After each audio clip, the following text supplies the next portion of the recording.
بھائی نے کویسچن کیا تھا کہ جس امام کی داڑھی نہ ہو اس کی امامت کا کیا حکم ہے؟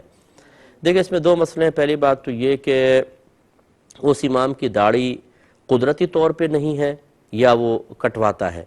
اگر قدرتی طور پہ نہیں ہے تو بالکل وہ امامت کر سکتا ہے، کیونکہ یہ تو اللہ تعالیٰ کی طرف سے ہے، اس کا کوئی فسق فجور وغیرہ اس میں شامل نہیں ہوا۔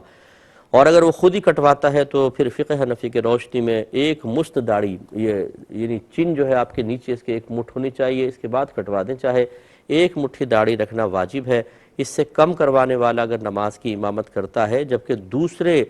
داڑھی والے بھی اور مستحق امامت موجود ہوں تو اس کے پیچھے نماز پڑھنا مکروہ تحریمی ہوتا ہے۔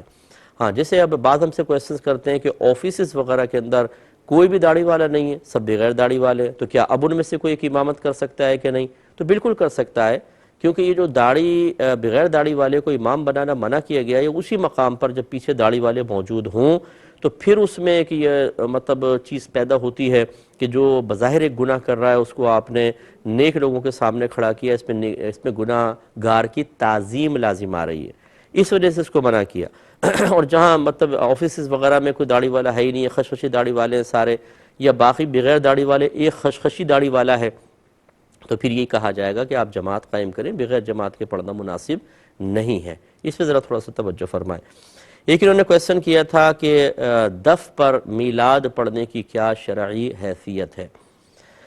دیکھیں اس میں جو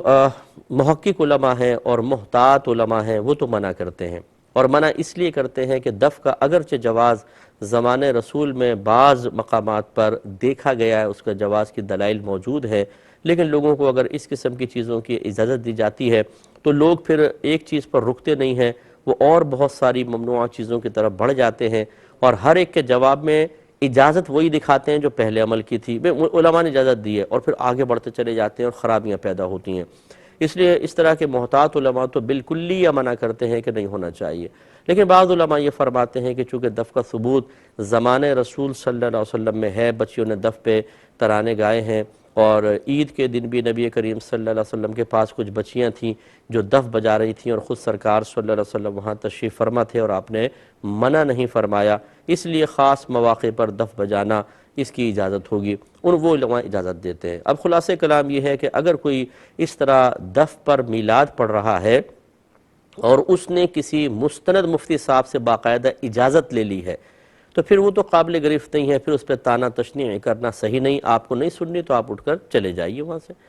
اور اگر وہ اپنے طور پہ ہی جواز کے پہلو نکال کر بغیر علماء کی تصدیق اور اجازت کے کر رہا ہے تو پھر یہ قطعاً غیر مناسب ہے کہ اس طرح اگر اپنی سوچ اور فہم سے عام آدمی بھی چیزوں کے جواز اور عدم جواز پہ غور کرنے لگ جائے تو پھر دین کا اللہ ہی حافظ ہوگا، اس کو ضرور روکنا بھی چاہیے، منع کرنا چاہیے، پیار محبت سے سمجھانا چاہیے۔ تو اس لیے اس طرح کے جو حضرات پڑھتے ہیں، میری گزارش یہ ہے کہ آپ ان علماء سے کہ جو اس کی تائید اور جواز کا پہلو اپنے ذہن میں رکھتے ہیں ان سے باقاعدہ ایک تحریر لے لیں، وہ جائز کہیں تو پھر آپ اس کو کریں تو بلا مطلب جھجک آپ کر سکتے ہیں، اور کسی کو اعتراض بھی نہیں ہوگا، شرعاً بھی وہ کرنا آپ کے لیے طیب اور حلال ہو جائے گا۔